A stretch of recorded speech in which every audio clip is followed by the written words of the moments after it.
ওই দিক দিয়া জাহান্নাম দাউ দাউ দাউ দাউ করিয়া সামনে আগাইতে থাকবে।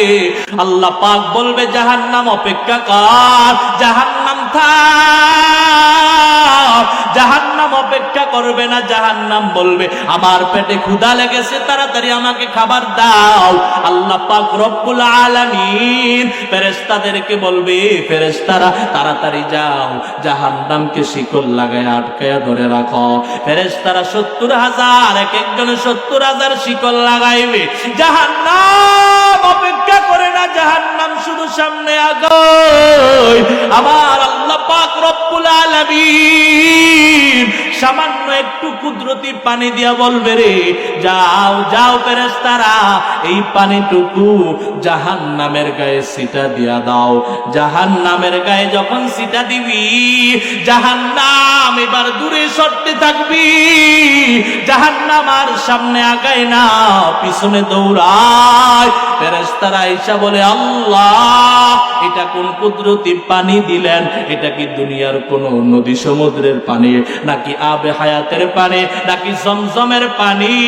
আমরা 70,000 শিকল লাগাইয়া জাহান্নামকে ধরে রাখতে পারি না, কিন্তু আপনার এই কুদরতি পানি দিতে দেরি, জাহান্নাম পিছনে ভাগতে দেরি করে নাই। আল্লাহ পাক রব্বুল আলামিন বলবে, রে ফেরেশতারা তোমরা জানো না এই পানিগুলা হলো আমার বন্ধু রাহমাতুল লিল আলামিন। এর উম্মতগুলা যখন গুনাহ করতে করতে এত পরিমাণ নাফরমানি গুনাহ করে ফেলছে, এত পরিমাণ নাফরমানি করছে, অন্যায় করছে, অপরাধ করছি, আবার এবার তওবা করার জন্য আমি আল্লাহর কাছে হাত উঠাইয়া দুই চোখ দিয়া যখন এক ফোঁটা পানি বের হয়ে গেছে, আমি আল্লাহ ওই পানির বদৌলতে তার জীবনের গুনাহগুলো মাফ করে দিলাম। আর ওই পানিগুলা আমি আল্লাহ জমা করে রাখলাম, আর আজকে তোমাদের কাছে দিলাম। বলেন আল্লাহু আকবার। এরে মুসলমান ইমানদার আল্লাহর গোলাম, শুধু তাই নয়, ওই কঠিন পরিস্থিতিতে মানুষগুলার একটু সান্ত্বনার প্রয়োজন, একটু সুপারিশের প্রয়োজন। মানুষগুলো পেরেশান হইয়া দৌড়াইয়া আদম নবীর কাছে যাবে একটু আশ্রয়ের আশায়। আদম নবীকে বলবে, আপনি পৃথিবীর সর্বপ্রথম মানুষ, সর্বপ্রথম নবী, আজকে একটু আল্লাহর কাছে আমাদের জন্য সুপারিশ করেন। আদম নবী বলবে, আমার দ্বারা সম্ভব নয়, আমি এই কাজ করতে পারবো না, আমি নিজেই অপরাধী, আমার দ্বারা সম্ভব নয়। এরা মুসলমান মানুষগুলো দৌড়াইয়া নূহ আলাইহিস সালাতু ওয়াস সালামের কাছে যাবে। নূহ আলাইহিস সালাতু ওয়াস সালাম একই জবাব দিবা, আমার দ্বারা সম্ভব নয়, তোমরা পরবর্তী মূসা কালিমুল্লাহর কাছে যাও। সমস্ত মানুষগুলো দৌড়াইয়া মূসা কালিমুল্লাহর কাছে যাবে। মূসা কালিমুল্লাহ বলবে, আমার দ্বারাও সম্ভব নয়, আমিও এই কাজ করতে পারবো না, সুপারিশ করতে পারবো না, তোমরা চলিয়া যাও ঈসা রূহুল্লাহর কাছে। সমস্ত মানুষগুলো পেরেশান হইয়া ঈসা রূহুল্লাহর কাছে আসবে। ঈসা রূহুল্লাহ বলবে, আমার দ্বারাও সম্ভব নয়। মানুষগুলো পেরেশান, কোথায় যাব? আমার মায়ার নবীর কাছে সবাই চলে আসবে। আমার মায়ার নবীর কাছে যখন আসবে, মায়ার নবী রহমতের নবী, রহমাতুল লিল আলামিন, আল্লাহর কুদরতি কদমে সিজদায় পড়ে যাবি, আর চোখের পানিগুলো ছেড়ে ছেড়ে কাঁদবে আর বলবে, আল্লাহ আমার উম্মতকে জাহান্নামের আগুন থেকে বাঁচা, জাহান্নাম থেকে বাঁচা। আমার আল্লাহ ডাক দিয়া বলবি, রে আমার হাবিব, আমার বন্ধু, দুনিয়ার জমিনে উম্মতি উম্মতি করতে করতে তায়েফের জমিনে রক্ত জড়াইছো, উহুদের জমিনে দান দান মুবারক শহীদ করছ, ৬৩ বছর জিন্দেগিতে উম্মতি উম্মতি বলছো। রওজায় শিয়া শিয়া উম্মতি বলছো, আজকের এই কিয়ামতের কঠিন ময়দানে, কঠিন পরিস্থিতিতে, এমন একটা পরিস্থিতি, ফাইদা জাআতিস সাক্ষ ইয়াউমা ইয়াফিরুল মারউ মিন আখি ওয়া উম্মি ওয়া আবি ওয়া সাহিবাতিহি ওয়া বানি। সন্তান মায়ের পরিচয় দিবে না, মা সন্তানের পরিচয় দিবে না। যেই মা সন্তানের জন্য এত পাগল, সন্তানের জন্য মা কতই না কষ্ট করে, ওই সন্তান কিয়ামতের ময়দানে মায়ের কাছে গিয়া যখন বলবে, গো মা, একটা নেক আমলের জন্য আটকে গেছি গো মা, ওই একটা নেক আমল হলে আমি পার পেয়ে যাব, জান্নাত হয়ে যাবে। মা বলবে, রে সন্তান, দুনিয়ার জমিনে আমার কোনো বিবাহই হয় নাই, আমার সন্তান তো দূরের কথা, দুনিয়ার জমিনে আমার বিবাহই হয় নাই। এভাবে অস্বীকার করবে, বাবা সন্তান থেকে দূরে সরবে, সন্তান বাবা থেকে দূরে সরবি, ভাই বোন থেকে দূরে সরে যাবে। ওই কঠিন পরিস্থিতিতে আমার মায়ার নবী সেজদায় পড়ে কাঁদবেন, আর আল্লাহ ডাক দিয়া বলবে, আমার বন্ধু, দুনিয়ার জমিনে উম্মতের জন্য এত কষ্ট করেছো, আজকে কিয়ামতের ময়দানে এখনো উম্মতের জন্য কাঁদো, আমি আল্লাহর সহ্য করতে পারি না। ইয়া মুহাম্মদ ইরফা রাসাক ওয়াশফা তুশাফা, এ মুহাম্মদ, তোমার মাথা মুবারক উঠায়া দাও, তুমি, আমি আল্লাহর কাছে উম্মতের জন্য সুপারিশ করো, আমি আল্লাহ তোমার সুপারিশ কবুল করব। আমার মায়ার নবী উম্মতের জন্য সুপারিশ করবে, আল্লাহ পাক মায়ার নবীর সুপারিশ কবুল করিয়া অসংখ্য অগণিত লক্ষ লক্ষ মুসলমানকে জাহান্নাম থেকে মুক্তি দিয়া জান্নাতে প্রবেশ করায়া দিবি। আল্লাহু আকবার। এ মুসলমান ইমানদার, আল্লাহর গোলাম, ওই কিয়ামতের কঠিন ময়দানে যদি নবীর সুপারিশ পাইতে চাও, নবীর সুপারিশ যদি তোমার প্রয়োজন হয়, আল্লাহ পাক রব্বুল আলামিন সূরাত আলে ইমরানের 31 নম্বর আয়াতে জানায় দেয়, কুল ইন কুনতুম তুহিব্বুনাল্লাহা ফাত্তাবিউনি ইউহিব্বুকুমুল্লাহু ওয়া ইয়াগফির লাকুম যুনুবাকুম ওয়াল্লাহু গফুরুর রাহিম। আল্লাহু আকবার। আল্লাহ পাক রব্বুল আলামিন বলেন, কুল, হে নবী, আপনি জানায় দেন, সমস্ত মানুষদেরকে জানায় দেন, ইন কুনতুম তুহিব্বুনাল্লাহ, যদি তোমরা আমি আল্লাহকে ভালোবাসতে চাও, আমি আল্লাহকে মহব্বত করতে চাও, আমি আল্লাহকে পেতে চাও, ফাত্তাবিউনি, আমার নবীর অনুসরণ করো, আমার হাবিব, আমার বন্ধুর অনুসরণ কর। নবীর অনুসরণ আমরা কিভাবে করব? নবীর অনুসরণ ব্যক্তি জীবনে হবে, পারিবারিক জীবনে হবে, রাষ্ট্রীয় জীবনে হবে, সামাজিক জীবনে হবে। আমার নবীর অনুসরণ যদি আমরা ব্যক্তি জীবনে আদায় শুরু করিয়া দেই, আমার ব্যক্তি জীবন সুন্দর হয়ে যাবে। আমি চলতে গিয়া আমার মায়ার নবীর কোন সুন্নতটা আছে, ওই সুন্নতটা আমি দেখে দেখে আদায় করব। চলতে গিয়ে আমি কিভাবে চলবো? জিকিরে ফিকিরে চলবো। আমি আপনি চলতে গিয়া আমার আপনার যত কিছুর প্রয়োজন হয়, আমার নবী সব প্রেসক্রিপশন দিয়া গেছেন। মায়ার নবীর প্রেসক্রিপশন নিয়া মায়ার নবীর সুন্নত গুলো খুঁজিয়া খুঁজিয়া যদি আমরা পালন করা শুরু করে দেই, সুন্নত গুলো যদি আদায় করা শুরু করিয়া দেয়, তাহলে আমার ব্যক্তি জীবন সুন্দর হবে।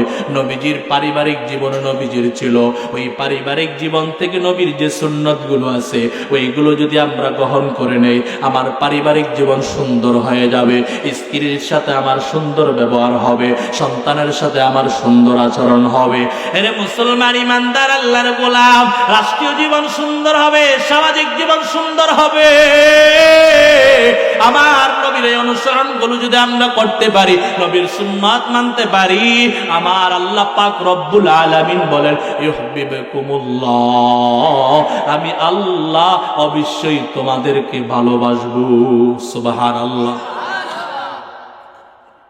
এখানেই শেষ নয়। 1 নাম্বার পুরস্কার আমি আল্লাহ ভালোবাসবো। 2 নাম্বার পুরস্কার ওয়াগফির লাকুম যুনুবাকুম। বান্দা, তুমি আমার বন্ধুকে মানার কারণে, আমার হাবিবকে মানার কারণে, অনুসরণ করার কারণে, ইত্তেবা করার কারণে আমার আল্লাহ পাক বিভিন্ন জায়গায় নবীকে ইত্তেবা করার জন্য বলছেন, কুল আতিউল্লাহ ওয়া আতিউর রাসূল। আল্লাহর আনুগত্য করো, রাসূলের আনুগত্য করো। আল্লাহ পাক রব্বুল আলামিন নবীর আনুগত্য করার কথা বলছেন।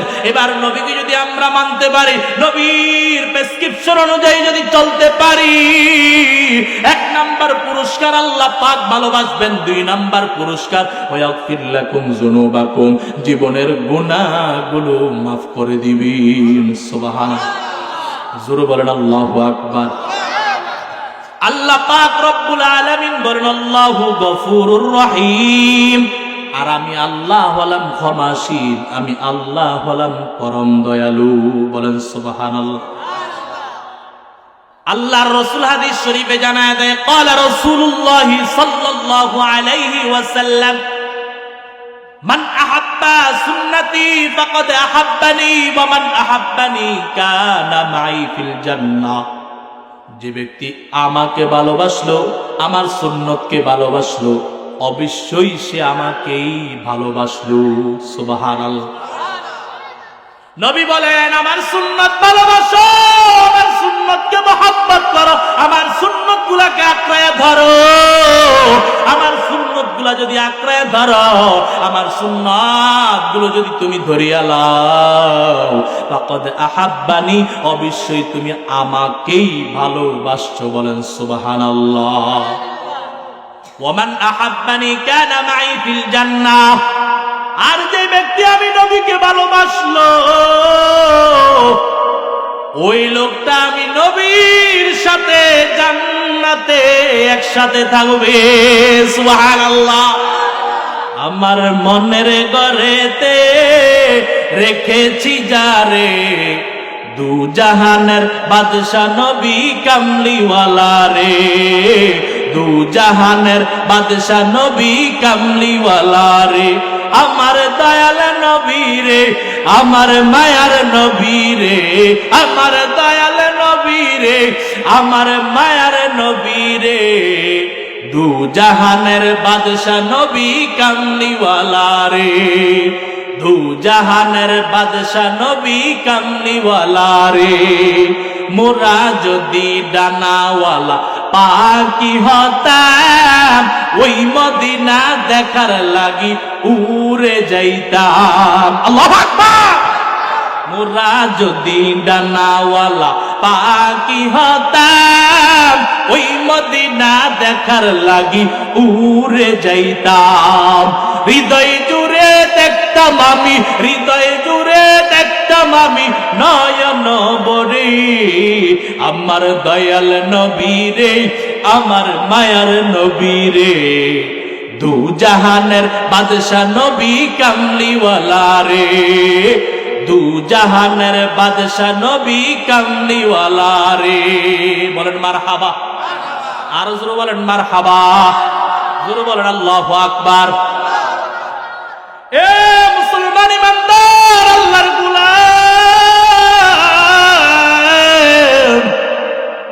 আজকে এই পীরযাত্রাপুর আয়েশা সিদ্দিকা রাদিয়াল্লাহু তাআলা নাফিজিয়া মাদ্রাসার ছাত্রদের পাগড়ি প্রদান উপলক্ষে অনুষ্ঠান, জান্নাতের বাগান সাজানো হয়েছে।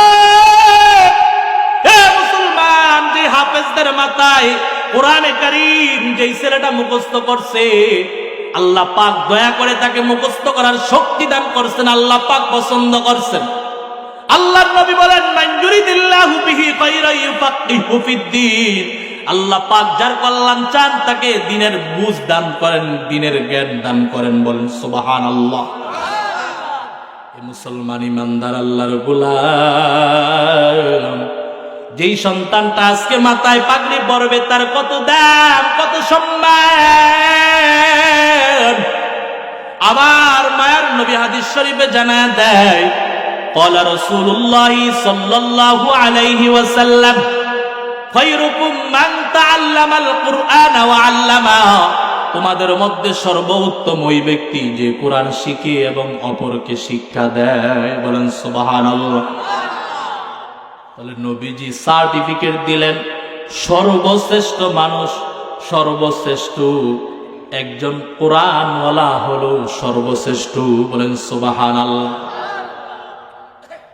এই কোরআনওয়ালার কত দাম, কত দাম। আবার মায়ার নবী হাদিস শরীফে জানায় দেয়, قال رسول الله صلى الله عليه وسلم من قرأ القرآن فحفظه واستظهره وأحل حلاله وحرم حرامه أدخله الله الجنة وشفعه في 10 من أهل بيته كلهم قد وجبت له النار أو كما قال النبي عليه الصلاة والسلام। মায়ার নবী হাদিস শরীফে জানায় দেয়, ফাহাফিজাহু, কোরআনকে মুখস্থ করলো, ওয়া আহাল্লা হালালাহু, কোরআন থেকে হালাল জেনে হালালকে হালাল ভাবে চললো, ওয়া হাররামা হারামাহু, কোরআন যেগুলো নিষেধ করেছে এগুলো থেকে বেঁচে থাকলো, আদখালাহুল্লাহুল জান্নাহ। আবার মায়ার নবী বলেন, ওই হাফেজ কোরআনকে আল্লাহ পাক জান্নাত দান করবেন। বলেন সুবহানাল্লাহ। এবার নবী বলেন, ওয়াশাফাউ ফি 10 মিন আহলি বাইতি কুল্লুহুম কদ ওয়াজাবাত লাহুন নার। ওই হাফেজ কোরআনকে একা জান্নাত আল্লাহ দিবে না, বরং ওই হাফেজ কোরআনকে আল্লাহ পাক বলবে, এ হাফেজ কোরআন দ্বারাও তুমি যে হেফজ করলা, এত কষ্ট করলা, তোমার আত্মীয় স্বজন তোমার মাদ্রাসায় পড়তে গিয়া, কোরআন শিখতে গিয়া তাকায় দেখো কারা কারা তোমাকে সহযোগিতা করছে। বলেন আল্লাহু আকবার। এই হাফেজ কোরআন এবার তাকায় দেখবে, হেফজ পড়তে গিয়া, কোরআন শিখতে গিয়া একজন লোক তাকে বাড়িতে রাইখা রাইখা লজিং হিসাবে খাবারগুলো খাওয়াইছে, তার বাড়িতে খায়া খায়া সে হেফজ শিখছে। একজন লোক তাকে একটা পাঞ্জাবির কাপড় দিয়েছে, একজন লোক খাবারের ব্যবস্থা করেছি। মাদ্রাসায় পড়তে গিয়া মাদ্রাসার খরচ চালাইতে পারে না, একটা লোক মাদ্রাসার খরচটা তার চালায়া দিছে। ওই হাফেজে কোরআন কিয়ামতের ময়দানে এর মুসলমান ওই লোকগুলাকে বলবে না, তাকায়া তাকায়া দেখে দেখে বলবে, আপনি তো আমাকে একটা পাঞ্জাবির কাপড় দিয়েছিলেন, আপনি তো আমাকে খাবারগুলো খাওয়াইয়াছিলেন, আপনি তো আমার জন্য মাদ্রাসার খরচের ব্যবস্থা করেছেন, আসেন আসেন, আজকে আপনাকে নিয়েই আমি জান্নাতে যাব। আল্লাহু আকবার। জোরে বলেন আল্লাহু আকবার। এ মুসলমান ইমানদার, আল্লাহর গোলাম, এ বীরযাত্রাপুরের যুবক, ও বৃদ্ধ বাবাজিরা, ও পর্দার আড়ালের মা, তুমিও মা আব্দুল কাদের জিলানীর মা, ও মা তুমিও মা একজন মাওলানার মা, ও মা তুমিও মা একজন হাফেজ কোরআনের মা, ও মা, ও মা মনটা কি চায় না একজন হাফেজ কোরআনের মা হইয়া দুনিয়া থেকে বিদায় হও?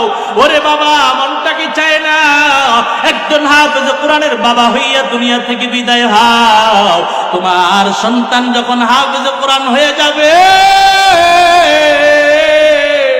তোমার ওই সন্তান হাজার হাজার মানুষের সামনে রমজান মাসে তারাবির নামাজ পড়াইবে, হাজার হাজার মানুষ তোমার সন্তানের বিষয়ে নামাজ পড়বে, হাজার হাজার মানুষ তোমার সন্তানের কোরআন তেলাওয়াত শুনবে।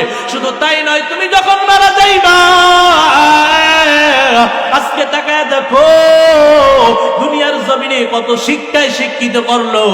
জানাজার নামাজ পড়তে গিয়া বাবার জানাজার নামাজের শেষ দোয়াটাও তোমার সন্তান পড়তে পারে না, তোমাকে সুন্দরভাবে বিদায় দিতে পারে না, কিন্তু যখন তোমার সন্তানটাকে তুমি হাফেজে কোরআন বানাইলা, কোরআনওয়ালা বানাইলা, তোমার সন্তান তোমার জায়নামাজ পড়বি, তোমার জানাজার নামাজটা তোমার সন্তান নিজেই আদায় করবে, চোখের পানিগুলো ছাড়বে, তোমাকে যখন কবরে রাখবে তোমার সন্তানের চোখের পানি পড়বে, অন্য মানুষের এত চোখের পানি পড়বে না।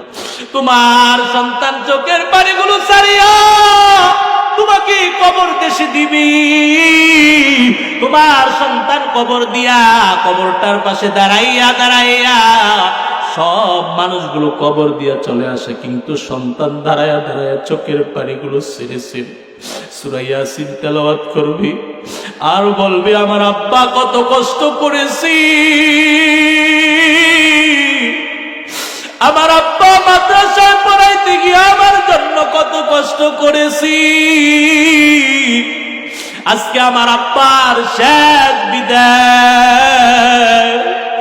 এর যুবক ভাই,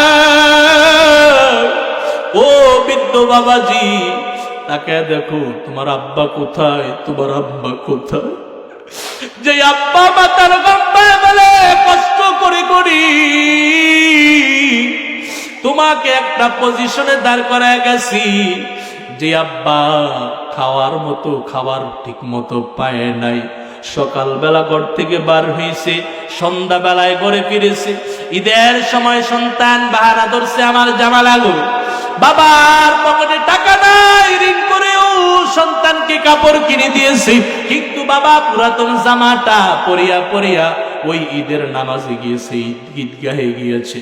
রে মুসলমান, ওই আব্বার কথা কি স্মরণ হয় না? ওই আম্মার কথা কি স্মরণ হয় না? কত না প্রমাণ, কত বেঈমান হইছো, বন্ধু বান্ধব নিয়ে আড্ডা দাও, কত টাকা খরচ করো, কিন্তু প্রত্যেকটা জুমার দিন তুমি চাইলে পারো বাবার কবরের পাশে গিয়া দাঁড়াইয়া একটু জিয়ারত করতা, মায়ের কবরের পাশে গিয়া দাঁড়াইয়া একটু জিয়ারত করতা। এরে মুসলমান, ওই বাবা ওই মার কথা আজকে ভুলিয়া গেছো, এই জন্য তোমার চোখে পানি নাই। আর যাদের মা নাই, আব্বা নাই, তাকে দেখো চোখ দিয়া টপ টপ করে পানি পড়তেছে। এর যুবক, যার মা বেঁচে আছে, আব্বা বেঁচে আছে, এখন তোমাকে আমি বুঝাইতে পারবো না। যখন তুমি মা হারায়া ফেলবা তখন বুঝবা মা কত বড় রত্ন, যখন আব্বা হারায়া ফেলবা তখন বুঝবা কত বড় রত্ন তুমি হারাইছো। এরে মুসলমান ইমানদার আল্লাহর গোলাম, আমি যেই কথা বলতেছিলাম, তোমার সন্তান হাফেজ কোরআন হইলে তোমার সন্তান তোমার কবরের পাশে দাঁড়ায়া সূরা ইয়াসিন তেলাওয়াত করবে, তোমার জন্য সব সময় দোয়া করবে, রব্বির হামহুমা কামা রব্বায়ানি সগীরা। আমার মায়ার নবী হাদিস শরীফে জানায় দেয়, ক্বালা রাসূলুল্লাহ সাল্লাল্লাহু আলাইহি ওয়াসাল্লাম, ইযা মাতাল ইনসানু ইনকাতা আনহু আমালুহু ইল্লা মিন সালাসাতিন, ইল্লা মিন সাদাকাতিন জারিয়াতিন আও ইলমিন ইউনতাফাউ বিহি আও ওয়ালাদুন সালিহুন ইয়াদউ লাহু আও কামা ক্বালা an-নাবিয়্যু আলাইহিস সালাতু ওয়াস সালাম। মানুষ যদি মারা যায়, সমস্ত আমলের দরজাগুলো বন্ধ হয়ে যায়, সমস্ত আমলের দরজা বন্ধ, কিন্তু তিনটা আমলের দরজা খোলা থাকে। এক নাম্বার সদকায়ে জারিয়া, আপনি মসজিদ করে গেছেন, মাদ্রাসা করে গেছেন, অথবা মসজিদ মাদ্রাসা করতে সহযোগিতা করেছেন, জায়গা দিয়েছেন, টাকা দিয়া পরামর্শ দিয়া সহযোগিতা করেছেন, আপনার এই সওয়াব কিয়ামত পর্যন্ত আপনার কবরে সওয়াব পৌঁছতে থাকবে, বলেন সুবহানাল্লাহ। দুই নাম্বার, আমার মায়ার নবী বলেন, দুই নাম্বার, তুমি একজন নিজে কোরআনওয়ালা হও, তুমি একজন নিজে যদি কোরআনওয়ালা হও, এই কোরআনটা যদি আরেকজনকে শিখায়া যাও, এই কোরআন যারাই শিখলো পরপর যতদিন এই দুনিয়ার জমিনে তারা কোরআন পড়বে, তোমার আমল নামায় ওই কোরআনের সওয়াব পৌঁছতে থাকবে, সুবহানাল্লাহ।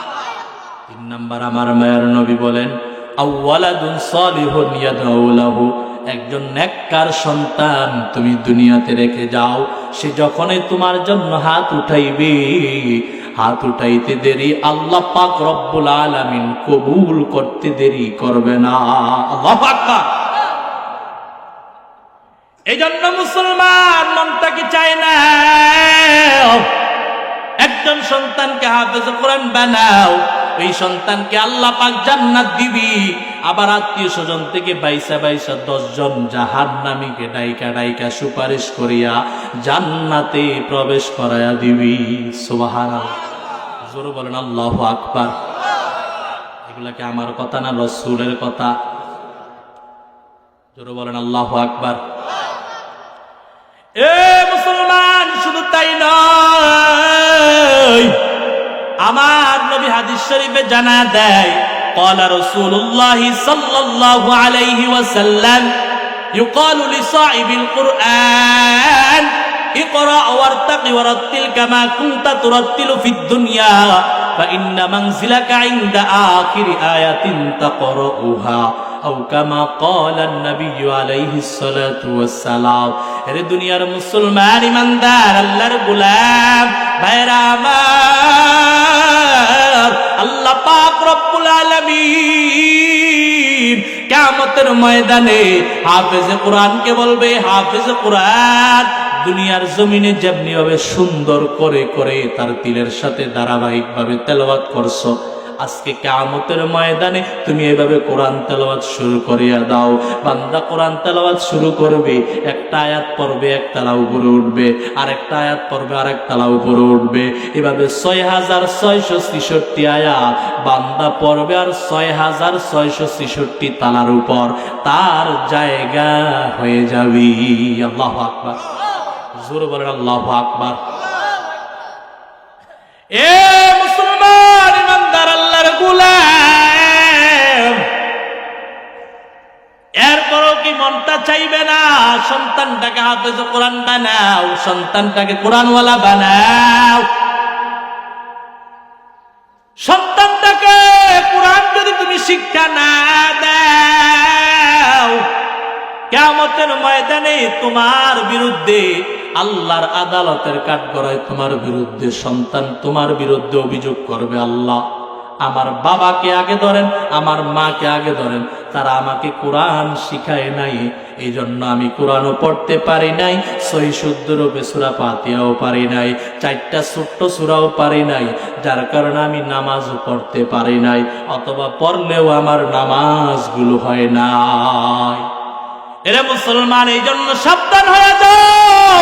আল্লাহ পাক বলেন, ইয়া আইয়ুহাল্লাযীনা আমানু কু আনফুসাকুম ওয়া আহলিকুম নারা, নিজে বাঁচো জাহান্নামের আগুন থেকে, তোমার আহালকেও জাহান্নামের আগুন থেকে বাঁচাও, কারণ জাহান্নামের আগুন 1 সেকেন্ডের জন্য সহ্য করার ক্ষমতা তোমার নাই।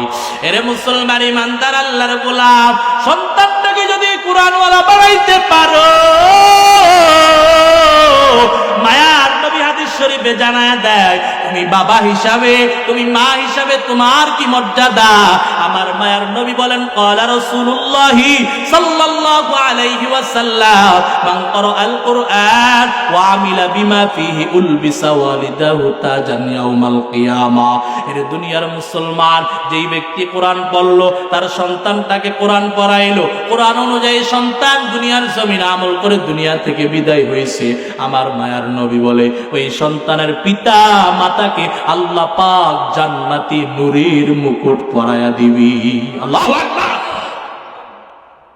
যেই নূরের মুকুটটা কিয়ামতের ময়দানে সূর্যের চেয়ে আলো হবে, ওই সূর্যের চেয়ে আলো ঝলমল ঝলমল করতে থাকবে, মানুষগুলো তাকায় থাকবে আর বলবে, এটাই হাফেজে কোরআনের বাবা। সুবহানাল্লাহ।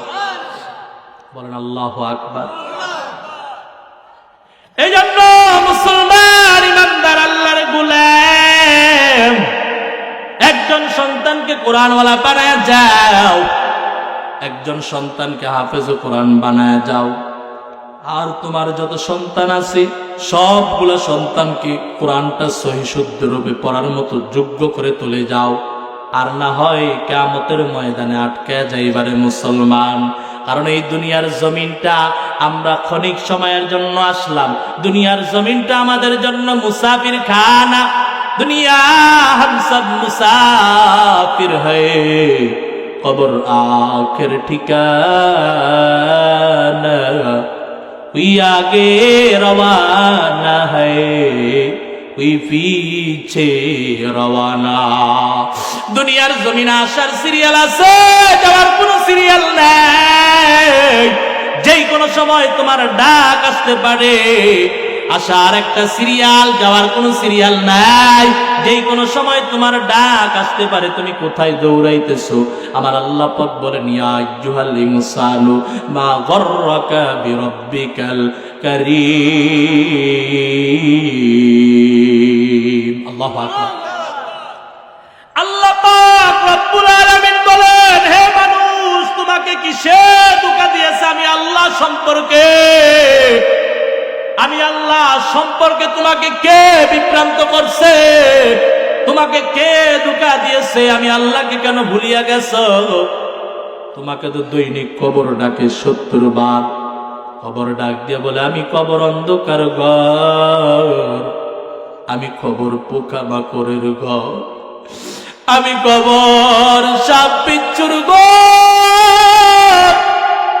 গুনাহ নিয়ে যদি কবরে আসো, দুই পাশের মাটির চাপ এত জোরে চাপ মারবি, পাঁজরের হাড় গুলো ভেঙে চুরমার হয়ে যাও। মানুষ কই যায় রে দুনিয়া ছাড়িয়া, মসজিদের ওই পালকি আইনা দুলা দেয় সাজায়া, তারে জনমের লাগিয়া।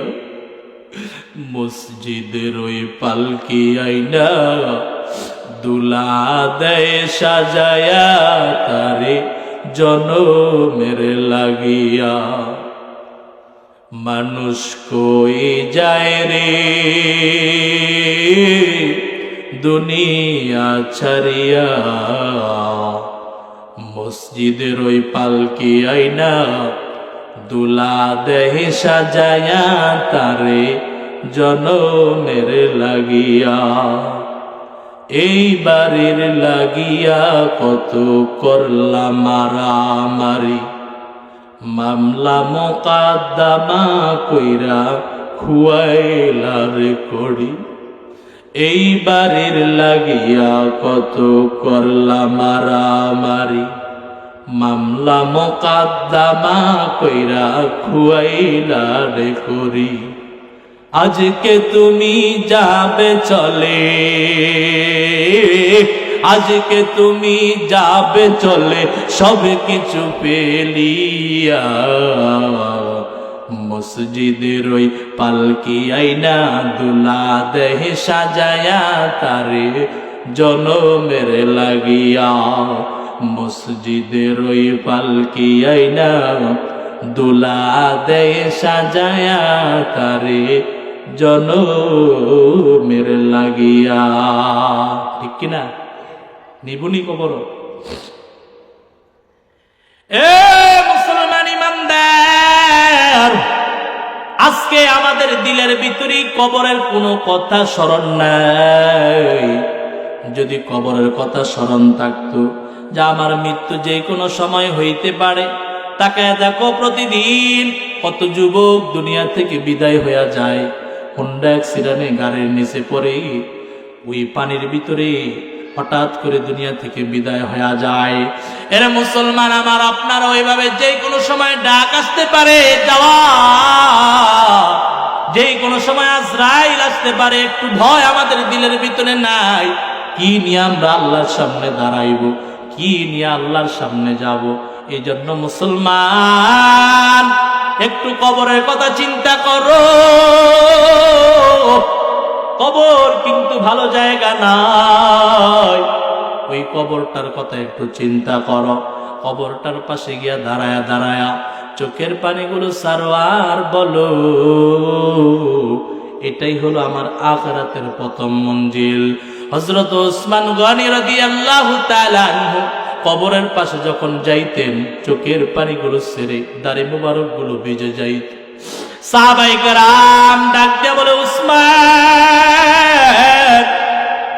আপনি জাহান্নামের আলোচনা করলে এত কাঁদেন না, কিন্তু কবরের পাশে যখন আইসা যান, দাঁড়ায়া যান, চোখের পানিগুলো সেরে সেরে আপনার দাড়ি মুবারক গুলো ভিজে যায়। উসমান গনি রাদিয়াল্লাহু তাআলা আনহু বলে, এই কবরটা হলো আখিরাতের প্রথম মঞ্জিল। আল কবরু ইম্মা রাউযাতুম মিন রিয়াজিল জান্নাহ ওয়া ইম্মা হুফরাতুম মিন হুফারিন নার। কবর হয়তো জান্নাতের বাগান, নতুবা কবর জাহান্নামের গর্ত। এরে মুসলমান, ইমানদার, আল্লাহর গোলাম, দুনিয়ার জমিনে আমরা কত কিছু করলাম, কত বাড়ি, কত গাড়ি, কত কিছু বানাইলাম, কিন্তু কিয়ামতের ময়দানে ওই কবরের জগতে, কবরের ভিতরে আমার আপনার এগুলো কিছুই কাজে আসবে না। সাদা 3টা কাপড় পেঁচাইয়া আমাকে আপনাকে শেষ বিদায় দিয়া দিবে। কবরটা